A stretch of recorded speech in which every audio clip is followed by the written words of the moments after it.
Hello বন্ধুরা, সবাইকে শুভ সকালের শুভেচ্ছা। আজকে আবার আরেকটি নতুন ভিডিও আপনাদের সঙ্গে শেয়ার করছি। এটি আগরতলা বৌদ্ধ মন্দিরের সামনে গেটটার সঙ্গে মেইন রোডটা আমি দেখাচ্ছি। প্রথম দেখুন, এখন আমি মন্দিরের ভিতরে প্রবেশ করছি। এটা ডান দিকে বাম দিকে গেটের থেকে ঢোকার খালি জায়গা, চতুর্দিকে ফুল গাছ, পাতাবাহার গাছ, অন্যান্য গাছ সব কিছু মিলিয়ে সবুজে সবুজে ভরা খুব সুন্দর একটি পরিবেশ, মনোমুগ্ধকর, খুবই মনোরম দেওয়ার মতো দৃশ্যগুলো দেখুন। গাছগুলো ধীরে ধীরে আমি মন্দিরের দিকে প্রবেশ করছি। আসুন আপনাদেরকে দেখাচ্ছি। আগরতলা বুদ্ধ মন্দির, বুদ্ধ জয়ন্তী উপলক্ষে বুদ্ধ পূর্ণিমার দিন খুব সুন্দর মেলা বসে এখানে। আগরতলা এবং আগরতলার বাহির থেকে ত্রিপুরার বুদ্ধদেবের ভক্তরা আসে, ব্রাহ্মণরা আসে, এখানে সমাগম হয়, প্রচুর লোকের ভিড় হয়, মেলা খুব সুন্দর হয়। প্রকৃতি পরিবেশ আমি তুলে ধরছি। প্রথমে আমি ঢুকে যাচ্ছি, মন্দিরের চতুর্দিকটা ঘুরে দেখাবো আপনাদেরকে, তারপরে ভিতরে যাব।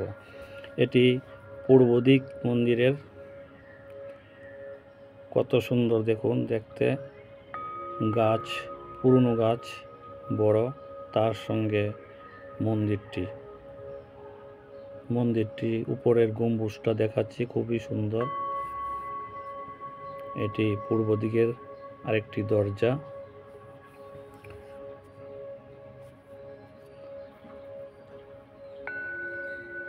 দেখুন কত সুন্দর মন্দিরের গম্বুজটি, খুবই ভালো লাগছে। পূর্ব দিক দেখতে পাচ্ছেন, কিছু ঘর মন্দিরের পূজা করে ব্রাহ্মণ এদের এবং কর্মকর্তারা, মন্দিরের বুদ্ধদেবের কর্মকর্তারা এখানে কিছু আছে, থাকেন। এবার দেখাচ্ছি আমি উত্তর দিক, মন্দিরের পেছন দিকটা ধীরে ধীরে দেখাচ্ছি। দেখুন কেমন লাগছে। আমি ক্যামেরা বন্দি করলাম, আপনাদের সঙ্গে শেয়ার করলাম, কেমন হয়েছে জানাবেন। ছোট ছোট বড় বড় অনেক গাছ আছে, দেখুন ফুল গাছ, খুবই সুন্দর। বিভিন্ন রকম গাছ গাছারা, পরিবেশটাই অন্যরকম, খুব ভালো লাগে। এদিকে একটা জায়গা আছে দেখা যাচ্ছে, মন্দিরের বাইরে লেক, এটা আসাম রাইফেলের মন্দির থেকে আমি দেখাচ্ছি। অনেক ভক্তরা এখানে আসে, খুবই মনোমুগ্ধকর। সকালবেলা অনেক আমাদের হিন্দু ধর্মের অনেকে আছে, এখানে আসে, ফুল টুল দিয়ে যায়, আবার কেউ ফুল নিয়েও যায়। এটা আমি পশ্চিম দিকটা দেখাচ্ছি, মন্দিরটার একদম উপর থেকে দেখুন। এইদিকে পশ্চিম দিকে দরজাটাও আছে, অনেক বড় ফুল গাছ, অনেকেই ফুল নিতে আসে, আবার অনেকে ফুল দিয়ে যায় দেখলাম। খুব সুন্দর একটি পরিবেশ। ওইদিকে জায়গা, খালি জায়গা দেখা যায়, তাদের অনেক মূর্তি, ছোট ছোট মূর্তি শিলার মতন আছে, এখানে প্রার্থনা করে হয়তো কিছু একটা, মোমবাতি ধূপকাঠি জ্বালিয়ে। আরেকটা দেখতে পাচ্ছেন মূর্তি শিলা, সেটি বুদ্ধদেবেরই, এই রাজা, ত্রিপুরার রাজ আমলে, অনেক আগেকার আমলের এই মন্দিরটি তিনি উদ্বোধন করেছিলেন।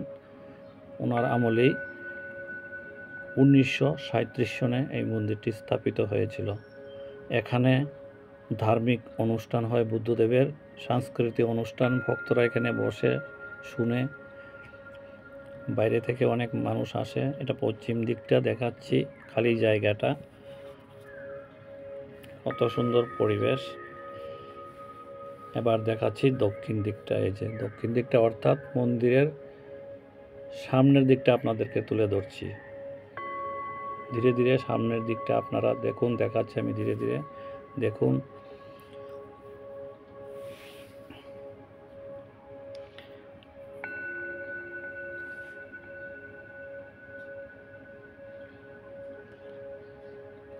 মন্দিরটা সম্পূর্ণটা দেখালাম, চতুর্দিক দেখালাম। এবার চলুন ভিতরে আসা যাক, ধীরে ধীরে ভিতরে প্রবেশ করব। সিঁড়ি বেয়ে, কয়েকটা সিঁড়ি, বেশি না, এখন আমি ভিতরে প্রবেশ করছি। প্রথমেই দেখা যাচ্ছে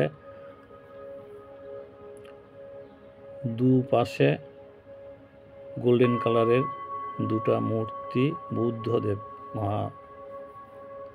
দেবতার, এবং ভিতরে বুদ্ধদেবের মূর্তি আরও মূর্তি আছে। সামনে একটা দেওয়াল আছে, তারপরে গ্রিলের দরজা বন্ধ করা। দুঃখিত, আমি দেখাতে পারিনি, তালা দেওয়া, এটি খোলা হয়নি। পুজোর টাইমে হয়তো খুলবে, এত সকাল খুলে না। আমি ভীষণভাবে দুঃখিত, আপনাদেরকে দেখাতে পারিনি, দুঃখিত আমি ভীষণভাবে। আমি আরেকদিন এই মন্দিরের এই জায়গাটি আপনাদের সঙ্গে শেয়ার করব অবশ্যই। আমার জানা ছিল না এটি লক করা। আমি প্রথমেই বাহির দিকটাই ভিডিও রেকর্ডিং করেছি, এখন ঢুকলাম। আমি ধীরে ধীরে উপরে তুলে ধরব, তার আগে মূর্তিশিলাটা দেখাচ্ছি। এখানে দান বাস্ক, যারা যারা দান করে ঠাকুর বুদ্ধদেবকে।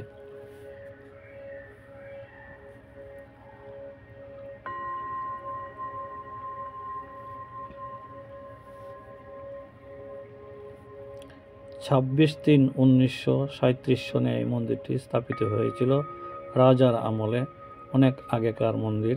ধীরে ধীরে আমি উপরের বিগ্রহগুলি তুলে ধরছি, দেখুন, ধীরে ধীরে দেখাচ্ছি, এবং মন্দিরের উপরটাও, ভিতরের উপরটাও দেখাচ্ছি। খুব সুন্দর পরিবেশ। এদিকের দরজাটা, এটা পশ্চিম দিকের দরজাটা দেখা যাচ্ছে। এই দরজা থেকে বাইরের প্রকৃতি, গাছপালা সব কিছু দেখা যায়, খুব সুন্দর। এই যে মন্দির আমি দেখাতে পারিনি, আমি দুঃখিত। আমি এটা আরেকদিন তুলে ধরব। সবাইকে শুভ সকালের শুভেচ্ছা। সবাই ভালো থাকবেন, সুস্থ থাকবেন। অসংখ্য ধন্যবাদ।